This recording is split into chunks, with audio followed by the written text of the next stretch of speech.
Pasado alas 7 ng gabi dagsa ang mga pasahero sa mga bus terminal sa Cubao. Si Gestoni na biyaheng Camarines Sur kasama ang mga katrabaho, umaasa makakakuha ng tiket. Mahirap, lalo na ngayong Holy Week. Pahirapan talaga, maraming pawing probinsya. Maghanap kami, meron naman yan, masasakayan mamaya. Magtsatsaga na lang mag-antay. Ang ibang pasahero hapon pa nakapila, pero gabi na wala pa rin silang tiket. Tulad ni Jelly Ann na pauwing Camarines Norte. Magtsatsaga po kasi uuwi kami. Wala naman kaming choice. Kailangan namin magtsaga.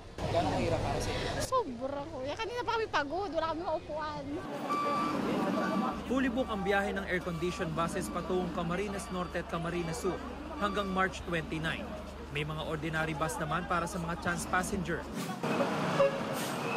Pila rin ang mga chance passenger sa bus terminal na ito. Fully book ang mga biyahe patungong Baguio, Zambales at Pangasinan. May mga extra bus naman na babiyahe dahil nakakuha sila ng special permit sa LTFRB. Samantala bandang alas 8 ng gabi mabagal ang usad ng mga sasakyan pa northbound, papalapit ng Balintawak Toll Plaza ng North Luzon Expressway o NLEX. Ang tail end umabot na sa Bagong Barrio Overpass. Sa mismong toll plaza mabagal ang usad ng mga sasakyan na nakapila sa cash lanes.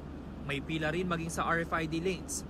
Ayon sa pamunuan ng NLEX, may isang aksidente na naitala kaninang alas 5 ng hapon sa area ng Balagtas northbound.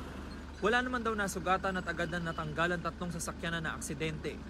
Umabot din sa 43 sasakyan ang nasiraan sa expressway ngayong araw na kinilangang hatakin sa pinakamalapit na exit.